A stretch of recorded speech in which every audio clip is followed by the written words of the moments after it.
ગુજરાતની ઉત્તર દિશામાં રાજસ્થાનની સરહદ પાસે અને અરવલ્લીના પહાડોનો વચ્ચે આવેલું અંબાજી યાત્રા ધામ કહેવાય છે.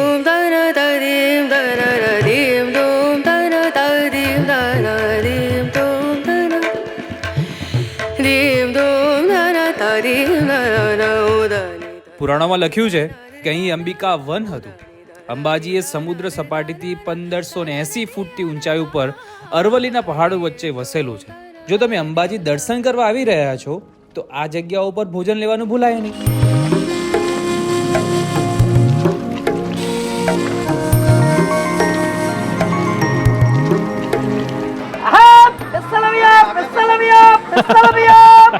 ઠંડી ઠંડી છાશ 10 રૂપિયાની. જ્યાં કૃષ્ણ ભગવાનની ચોલ ક્રિયા થઈ હોય, શ્રી રામ ભગવાન જ્યારે પૂજન કરવા આવ્યા હોય તેવી જગ્યા છે ગુજરાતના ઉત્તર દિશામાં આવેલી માં અંબાનું ધામ એટલે અંબાજી.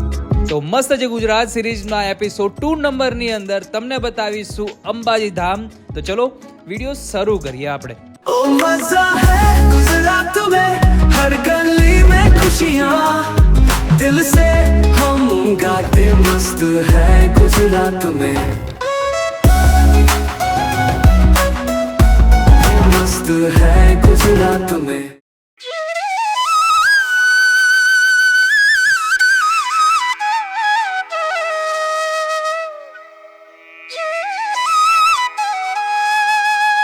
શ્રી અંબાજી મંદિરમાં કોઈ દેવીની મૂર્તિની પૂજા થતી નથી, પરંતુ વિસા યંત્રની પૂજા કરાય છે.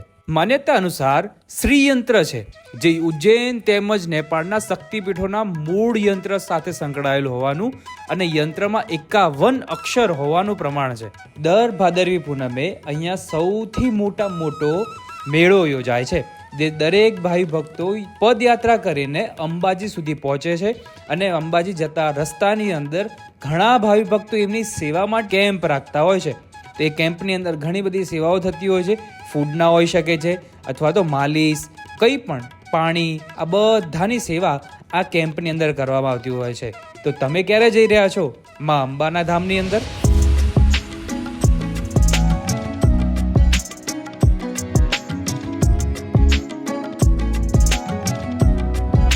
જો તમે અંબાજી દર્શન કરવા આવી રહ્યા છો તો આ જગ્યા ઉપર ભોજન લેવાનું ભૂલાય નહીં. સવારના સમયે જો બ્રેકફાસ્ટ કરવો છે, સરસ નાસ્તો કરવો છે તો આ જગ્યા તમે ટ્રાય કરી શકો છો. અંબાજીની નાની ગલીઓમાંથી થતો એક એવો નાસ્તો જે સૌ કોઈ લોકોને જાણ નહીં હોય. તો આજે આપણે આવી ગયા છે મંદિર જવાના રસ્તામાં 8 નંબરનો ગેટ છે. 8 નંબરના ગેટની બાજુની તરફ અહીંયા એક નાની એમથી ગલી જાય છે પતલી હરખી. તો ત્યાં જય બે નાસ્તા હાઉસ કરીને છે. ત્યાં સવારના પોરમાં 10 રૂપિયાથી લઈને 30 રૂપિયા સુધી મેક્સિમમ નાસ્તો મળે છે. 15 વર્ષથી નાસ્તો ચાલુ છે. આમાં નાસ્તામાં સવારે પૌવા હોય, ખમણ, ફાફડા, ગોટા, ટીકડી, જલેબી પણ ચાલુ હોય છે. અત્યારે બંધ પણ ચાલુ હોય છે. અચ્છા, સમથિંગ 20 વર્ષ પહેલા ચાનું જ ચાલુ કરેલું હતું. બરાબર. ચા પછી બધું નાસ્તો ચાલુ કર્યો છે. કેમ કે અમુક ચાના રસે એવા હોય કે ચા પહેલા જો પછી નાસ્તો. ચા સૌથી પહેલા મારે ચાનો જ ચાલુ હોય. બરાબર. આ વિડીયો એટલા માટે બનાવ્યો કે જ્યારે અંબાજી મંગળા આરતી દર્શન કર્યા હોય, સવારે વહેલા આવી ગયા હોય અને નાસ્તો કરવાનું જ્યારે ભૂખ લાગે, માતાજીનું આત્માનો ખોરાક થઈ જાય તે પછી પેટનો ખોરાક કરવા માટે આ એક સારી જગ્યા છે. જો આ 10 રૂપિયાની પૌવાની અંદર તમને અહીંયા કહેવાય છે તો સેવ છે, ડુંગળી છે, આપણે સિંગ છે, બધી વસ્તુ આપેલી છે. ચલો આપણે એને ટ્રાય કરીએ. આ પૌવા છે ને ઇન્દોરી પૌવા છે, આની તો બટેકા નથી. અને જો સ્વાદની વાત કરીએ તો સહેજ ગળપણમાં છે અને સેવ ને ડુંગળીને એનાથી લીધે એકદમ ક્રિસ્પીનેસ, જેમ ક્રન્ચીનેસ જે કહેવાય છે એને એના લીધે એનો જે ટેસ્ટ છે ને એને આખું અલગ જ કરી નાખે છે. કઢીવાળા ખમણ છે, નાયલોન ખમણ ઓલરેડી ચાસણીવાળા પાણીથી વખતે પલાળવામાં તો આવતા હોય છે. જે આપણે અમદાવાદી જે કઢી હોય છે, ખરી મીઠી જે કઢી હોતી હોય છે એ કઢી જામની અંદર યુઝ કરેલી છે. સ્વાદ એટલો મજા પડી જાય. આપણા ગુજરાતી જે નાસ્તા છે ને યાર, જેટલું ખાવ એટલું ઓછું છે. અહીંયા આપણને ફાફડામાં 2 જાતની કઢી આપેલી છે. એક તો આપણે જે નોર્મલ મીઠી કઢી હોય તો એ છે અને સાથે સાથે અહીંયા આપણે તીખી કઢી આપેલી છે. પહેલાં તો મારે આ રાજસ્થાની તીખી કઢી જે છે ને એ ટ્રાય કરવી છે. આ કઢી થોડુંક સ્પાઇસીનેસમાં છે, થોડીક મજા પડી જાય. ફાફડા છે ને એકદમ બહુ વધારે પડતા જાડા છે, એટલે કે તમને એ ઓછું પસંદ આવશે. પણ હું તો તમને ખાસ રિકમેન્ડ કરીશ કે આ 2 વસ્તુ વધારે તમે પ્રિફર કરી શકો છો. પછી આ છે એમના ટીકડી ભજીયા છે, એ આપણે કઢી દ્વારા જોડે ટ્રાય કરી જોઈએ. ટીકડી ભજીયામાં ડુંગળી, આખા ધાણા, વરિયાળી ઘણી બધી વસ્તુ નાખીને બનાવી છે. તમે આ પૌવા અને ખમણ તો ખાસ મંગાવજો, એ તો ખાસ રિકમેન્ડેડ છે. ગલીઓ શોધતા શોધતા ઘણી વાર પણ લાગશે, પણ અંતે તમને સારો એવો નાસ્તો જરૂરથી આ ચોક્કસથી પણ અહીંયા મળતો રહેતો હોય છે.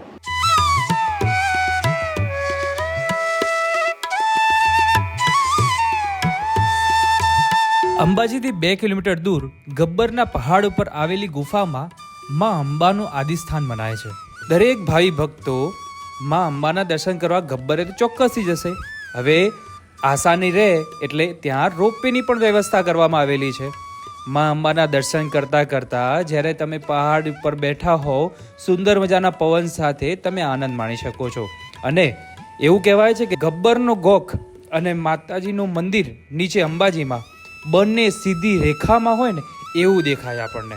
અને માતાજીનું મંદિર સુવર્ણથી સજ્જિત એવું દેખાય છે, એટલે સુવર્ણ મંદિર તરીકે પણ ઓળખાય છે. મંદિરે દર્શન કર્યા બાદ બપોરનું ભોજન કરવું છે તો આ જગ્યા પણ તમારા માટે ગુજરાતી થાળી બને છે. આપણે આવ્યા છે તુલસી રેસ્ટોરન્ટની અંદર. ત્યાં તમને એક 200 રૂપિયાની અંદર ગુજરાતી થાળી આપવામાં આવે છે. શું ભાવ છે શું નહીં બધું લોકેશન તમને આજના વિડીયોમાં તમને બતાવી દઉં. તો આપણે જો અંબાજી મંદિર અહીંયા સામે છે, અહીંયા અંબિકા ભોજનાલય છે. અંબિકા ભોજનાલયના એક્ઝેક્ટ સામે આ જગ્યાએ તમને તુલસી ડાઇનિંગ હોલ જોવા મળી જતું હોય છે. આપણે અહીંયા ગુજરાતી થાળી આવે છે 200 રૂપિયાની અનલિમિટેડ થાળી. બરાબર. તમારે એમાં 4 જાતની સબ્જી, ફરસાણ, સ્વીટ, રોટલી, દાળ, ભાત, પાપડ, છાશ, કચુંબર. બરાબર. આપણે આ અનલિમિટેડ થાળી 200 રૂપિયાની અહીંયા આપણે કસ્ટમરને આપીએ છીએ. એના સિવાય આપણે અહીંયા Gujarati, Punjabi, south Indian, Chinese, dal baati આ બધી વાનગીઓ અલગથી આપણે આલા કાર્ટમાં બી છે. આલે કાટામાં બી આપીએ છીએ. ઓકે. આપણી જે રેસ્ટોરન્ટ છે સવારે 11થી ઓપન થાય છે અને બપોરે 4 વાગે ક્લોઝ કરીએ છીએ અને સાંજે 7થી 11 આપણી રેસ્ટોરન્ટ ચાલુ હોય છે. ઓકે. માત્ર 200 રૂપિયાની અંદર આટલી બધી વસ્તુ તમને અંદર ગુજરાતી થાળીમાં તમને આપવામાં આવે છે. 4 જાતના અલગ અલગ શાક આવી જાય, એમાં મોટા નાનાથી લઈને બધાને ગમી જાય. પ્લસ આપણે ગુજરાતી દાળ ભાત મળી જાય. મિષ્ટાનની અંદર શ્રીખંડ, કેરીનો રસ છે, મોહનથાળ છે, બધી અલગ અલગ દિવસે અલગ અલગ મિષ્ટાન રહેતું હોય છે. તો આજે આપણી પાસે અમેરિકન નટ શ્રીખંડ બનાવેલો છે. પછી આપણા કચુંબર આવી જાય, વ્હાઈટ ચટણી આવી જાય, વ્હાઈટ ઢોકળા આવી જાય, પાપડ, રોટલી અને છાશ. આ બધી વસ્તુઓ તમને અનલિમિટેડ 200 રૂપિયામાં તમને જમવા મળી જતી હોય છે. તો પહેલું તો આપણે અહીંયાની પનીરનું શાકથી ટ્રાય કરીશું.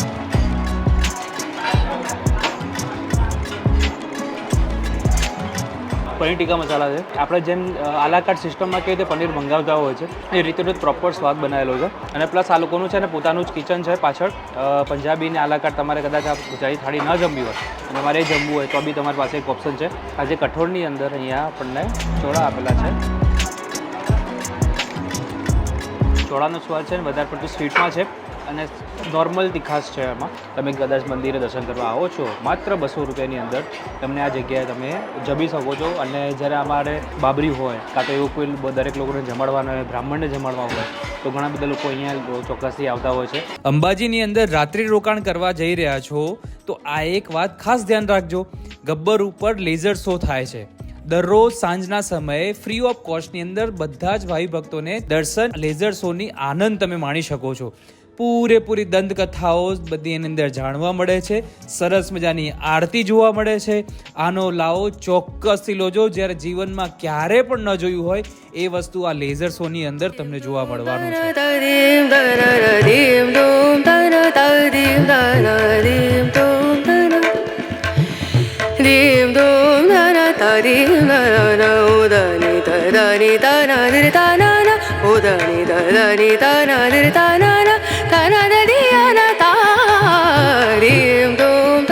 તમારા રાત્રિના સમયે જો કદાચ હલકું ફૂલકું જમવાનું કરવું છે, જેવું કે પાઉંભાજી જેવું તમારે ટ્રાય કરવું છે તો તમે આ જગ્યા ટ્રાય કરી શકો છો.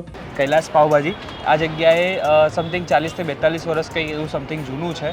અને અહીંયાની જે બટર પાઉંભાજી છે એ સૌથી વધારે ફેમસ છે. અને ખાસ તો અહીંયા લાઈન લાગે છે. અંબાજી મંદિરથી જે નીચેનું મંદિર છે એનાથી થોડાક જ આગળ આવશો એટલે તમને કૈલાસ પાઉંભાજી તમને અહીંયા દેખાઈ જશે. કોઈ બીને પૂછજો તમને દેખાઈ જાય. મારું નામ લક્ષ્મીરામ માંગીલાલ તેલી છે. અમારી 40 વર્ષ જૂની પેઢી છે. મંદિરની 150 મીટરની જોડે અમારી પાઉંભાજીની દુકાન આવેલી છે, કૈલાસ પાઉંભાજી. બરાબર. અને પ્યોર બટરમાં પણ બનાવી આપીએ છીએ, તેલનું હોય તો તેલનું બનાવી આપીએ છીએ. 40 વર્ષથી અમારો આ પાઉંભાજીને પુલાવનો સાઉથ ઇન્ડિયનનો વેપાર છે. ઓકે. સવારે 10 વાગ્યાથી ઓપન થાય છે અને સાંજે 4:30 સુધી હોય છે. પછી 4:30 વાગે ક્લોઝ થાય છે સાંજે. પછી સાંજે 7 વાગ્યાથી લગાવીને 11 વાગ્યા સુધી અમારું ચાલુ હોય છે. 11 વાગ્યા સુધી ચાલુ હા, છે. હા, ઓકે. એટલે કદાચ અંબાજી દેવસ્થાને કદાચ કોઈ આવે છે, રાતનો સમય છે, હલકું ફૂલકું જમવું છે, કૈલાસ. બરાબર છે, તો કૈલાસ. નોર્મલ પાવભાજી લો તો 100 રૂપિયા છે, બટર પાવભાજી લો તો 120 રૂપિયા છે, અને જૈન ભાજી પણ તમને અહીંયા મળી જતી હોય છે તે 110 130 રૂપિયાની ભાવ છે. અને જુઓ આખા પેલા કહેવાય ને બટરની અંદર લથપથ છે આ પાવ. આજે છે સ્પેશિયલમાં ડાયરેક્ટ પહેલાં જમવા બેસી ગયા ને પછી આગળનો બધો વિડીયો શૂટ ચાલુ થવાનું છે, એટલે પ્રોપર આજે ખબર પડે કે ભાઈ વસ્તુ થઈ શું રહી છે. જુઓ રિયલી જબરજસ્ત, અને ખરેખર જે સ્વાદ આપણે પાઉંભાજીનો જે તમારે ખાવો જોઈએ એ પ્રોપર તમને અહીંયા સ્વાદ મજા પડશે. તેમની ઘણી બધી જગ્યાએ શું છે કે તમે 200-200 રૂપિયાનું ઉપર તમે કદાચ મેનુ પંજાબી થાળી અથવા તો ગુજરાતી થાળી ના ખાઓ તો પણ તમારે કદાચ સારું સિમ્પલ તમારે જમવું હોય પાઉંભાજીમાં તો આ પણ સૌથી બેસ્ટ ઓપ્શન તમારા માટે રહેતો હોય છે. પહેલો ઓપ્શન તમને કદાચ પાયલ પાઉંભાજી તો છે, પછી અહીંયા કૈલાસ પાઉંભાજી છે. આ સૌથી અંબાજીમાં જૂનામાં જૂની જગ્યાવાળા કેવા છે ને તો એ છે. મસ્ત જે ગુજરાત તમને ઘરે બેઠા ફરવાના, ખાવા પીવાના બધાની માહિતી એક જ સરભર કરી આપે એટલે છે કભી ખાયા ક્યાં યુટ્યુબ ચેનલ. અને એની અંદર સિરીઝ સ્ટાર્ટ કરી છે મસ્ત જે ગુજરાત. આ મસ્ત જે ગુજરાતની અંદર ઘણી બધી સારી વાતો તમારા સાથે હું સરભર કરવાનું છું. તો આ વિડીયો પસંદ આવ્યો જરૂરથી તમારા દરેક ફેમિલી ગ્રુપની અંદર શેર કરી બતાવો. અને તમારે વધારે માહિતી લેવી હોય અને વધારે વિડીયો જોવા હોય તો અમારી યુટ્યુબ ચેનલ અને સબસ્ક્રાઇબ કરી શકો છો. ફેસબુક ઉપર જોઈ રહ્યા છો ફોલો કરી શકો છો. નવા એપિસોડ સાથે ફરી તમને મળીશ. જય અંબે.